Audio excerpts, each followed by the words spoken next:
ರಾಜ್ಯದ ಪಡಿತರ ಚೀಟಿದಾರರಿಗೆ ಸಿಎಂ ಸಿದ್ದರಾಮಯ್ಯ ಅವರು ಸಿಹಿ ಸುದ್ದಿ ನೀಡಿದ್ದಾರೆ. ಈಗಾಗಲೇ ರಾಜ್ಯದ ಜನತೆಗಾಗಿ ಬಿಪಿಎಲ್ ಕುಟುಂಬಗಳಿಗೆ 10 ಕೆಜಿ ಅಕ್ಕಿ ಉಚಿತವಾಗಿ ವಿತರಿಸುವ ಅನ್ನಭಾಗ್ಯ ಎನ್ನುವ ಮಹತ್ವದ ಯೋಜನೆ ಜಾರಿ ಮಾಡಲಾಗಿದ್ದು, ಇತ್ತೀಚೆಗೆ ಇದರಲ್ಲಿ ಮಹತ್ವದ ಬದಲಾವಣೆಗಳನ್ನು ಮಾಡಿದೆ. ಇದೀಗ ಹೆಚ್ಚುವರಿ 5 ಕೆಜಿ ಅಕ್ಕಿಯ ಬದಲು ಇಂದಿರಾ ಆಹಾರ ಕಿಟ್ ನೀಡಲಾಗುತ್ತಿದೆ. ಈ ಕಿಟ್ನಲ್ಲಿ 5 ಕೆಜಿ ಅಕ್ಕಿ, ತೊಗರಿಬೇಳೆ, ಅಡುಗೆ ಎಣ್ಣೆ, ಸಕ್ಕರೆ ಮತ್ತು ಉಪ್ಪು ಸೇರಿದಂತೆ ಇತರೆ ದಿನಸಿ ಇರಲಿದೆ. ಈ ಬಗ್ಗೆ ಸಿಎಂ ಸಿದ್ದರಾಮಯ್ಯ ಮಹತ್ವದ ಸೂಚನೆಗಳನ್ನು ನೀಡಿದ್ದಾರೆ. ಇಂದು ಇಂದಿರಾ ಆಹಾರ ಕಿಟ್ ಯೋಜನೆ ಅನುಷ್ಠಾನ ಕುರಿತು ಸಿಎಂ ಸಭೆ ನಡೆಸಿದ್ದಾರೆ. ಅನ್ನಭಾಗ್ಯ ಯೋಜನೆಯಡಿ ಹೆಚ್ಚುವರಿ 5 ಕೆಜಿ ಅಕ್ಕಿ ಬದಲು ಇಂದಿರಾ ಆಹಾರ ಕಿಟ್ ವಿತರಿಸುವ ಕುರಿತು ಈಗಾಗಲೇ ಸಂಪುಟದಲ್ಲಿ ನಿರ್ಣಯ ಕೈಗೊಳ್ಳಲಾಗಿದೆ. ಈ ಯೋಜನೆಯಡಿ ಕುಟುಂಬದ ಸದಸ್ಯರ ಸಂಖ್ಯೆಗೆ ಅನುಗುಣವಾಗಿ 5 ಕೆಜಿ ಅಕ್ಕಿ ಬದಲಾಗಿ ತೊಗರಿಬೇಳೆ, ಸೂರ್ಯಕಾಂತಿ ಎಣ್ಣೆ, ಸಕ್ಕರೆ, ಉಪ್ಪು ನೀಡಲಾಗುವುದು ಎಂದಿದ್ದಾರೆ. ಇಂದಿರಾ ಕಿಟ್ಗೆ ತಿಂಗಳಿಗೆ 466 ಕೋಟಿ ರು.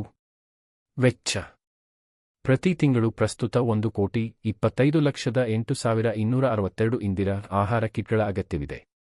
ಇದಕ್ಕಾಗಿ ಪ್ರತಿ ತಿಂಗಳು ರು. 466 ಕೋಟಿ ವೆಚ್ಚವಾಗಲಿದೆ. ಈ ಯೋಜನೆಯಡಿ ಪ್ರತಿ ತಿಂಗಳು ಒಟ್ಟು 18,628 ಮೆಟ್ರಿಕ್ ಟನ್ ತೊಗರಿಬೇಳೆ ಮತ್ತು ತಲಾ 12,419 ಮೆಟ್ರಿಕ್ ಟನ್ ಸೂರ್ಯಕಾಂತಿ ಎಣ್ಣೆ, ಸಕ್ಕರೆ ಮತ್ತು ಉಪ್ಪು ಅಗತ್ಯವಿದೆ ಎಂದು ಅಂದಾಜಿಸಲಾಗಿದೆ.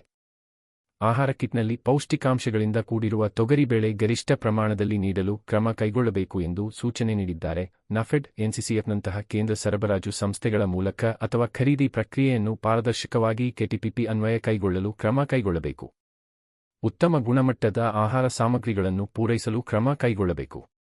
ಯಾವುದೇ ಕಾರಣಕ್ಕೂ ಗುಣಮಟ್ಟದಲ್ಲಿ ರಾಜಿಯಾಗಬಾರದು.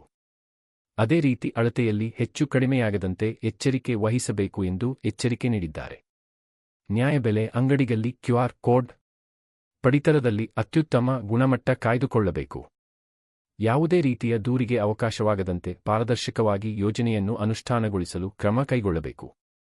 ಪ್ರತಿ ನ್ಯಾಯಬೆಲೆ ಅಂಗಡಿಯಲ್ಲಿಯೂ ಸಹ ಕ್ಯೂಆರ್ ಕೋಡ್ ಸ್ಕ್ಯಾನ್ ಮಾಡಬಹುದಾದ ತಂತ್ರಾಂಶವನ್ನು ಅಳವಡಿಸಿ ಅದರ ಆಧಾರದ ಮೇಲೆ ಪಡಿತರ ಚೀಟಿದಾರ